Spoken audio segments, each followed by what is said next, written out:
আসসালামু আলাইকুম সবাইকে। দুঃখ বা কষ্ট পেয়ে ভাই কোনো লাভ নাই।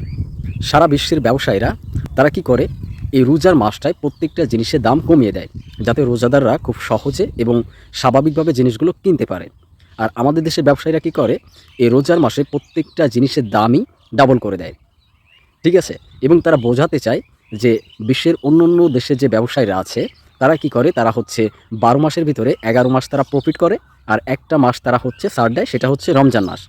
ঠিক আছে? আর আমাদের দেশের ব্যবসায়ীরা কি করে, বাকি ১১ মাস আমাদেরকে ছাড় দেয়, আর এই রোজার মাসে তারা একটু ব্যবসা করে। ঠিক আছে? তো এইটা হচ্ছে তাদের ভাষ্য, তারা বুঝাতে চায়, তারা আকার ইঙ্গিতে আপনি যদি বাজারে যান অথবা আপনি যদি নিউজ দেখেন, তাহলে সেখান থেকে আপনি বুঝতে পারবেন যে তারা বুঝাইতে চায় যে তারা মাত্র এই একটা মাস ব্যবসা করে, এটা হচ্ছে তাদের জন্য বরকতের মাস। এই মাসে তারা ব্যবসা করে, আর বাকি যে ১১ মাস আছে তারা সেখানে কোনো প্রফিট করে না।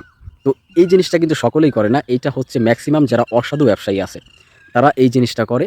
তো এইটা খুবই খারাপ, এবং আমাদের দেশের প্রত্যেকটা মানুষ একটা সিন্ডিকেটের ভিতরে আছে এবং প্রত্যেকেই এই সমস্যাগুলো ফেস করতেছে। তো আমি বলবো, যার জায়গা থেকে যে যতটুকু পারেন অবশ্যই প্রতিরোধ করেন এবং প্রতিবাদ করেন, কারণ এইগুলো প্রতিবাদ ছাড়া কখনোই ঠিক হবে না। এবং আপনি যদি কথা না বলেন তাহলে এইগুলো কখনো ঠিক হওয়া সম্ভব না। ভাই, এইভাবে সিন্ডিকেটের ভিতরে মানুষ কত থাকতে পারে? যে কোনো জিনিসের দাম যদি ডাবল হয়ে যায়, আপনি দেখেন রোজার আগেই কিন্তু এই জিনিসের দামগুলো খুবই কম ছিল। আর যেই রমজান চলে আসছে, সেই প্রত্যেকটা জিনিসের দাম সেখান থেকে ডাবল হয়ে গেছে। তো ১-২ দিনের ব্যবধানে এতটা পরিবর্তন কিভাবে হয়? ঠিক আছে? তো আমাদের সবাইকে কথা বলা উচিত এবং এই বিষয়টা নিয়ে প্রতিবাদ করা উচিত এবং নিজেদের সচেতন থাকা উচিত। তো সকলে ভালো থাকবেন। আসসালামু আলাইকুম।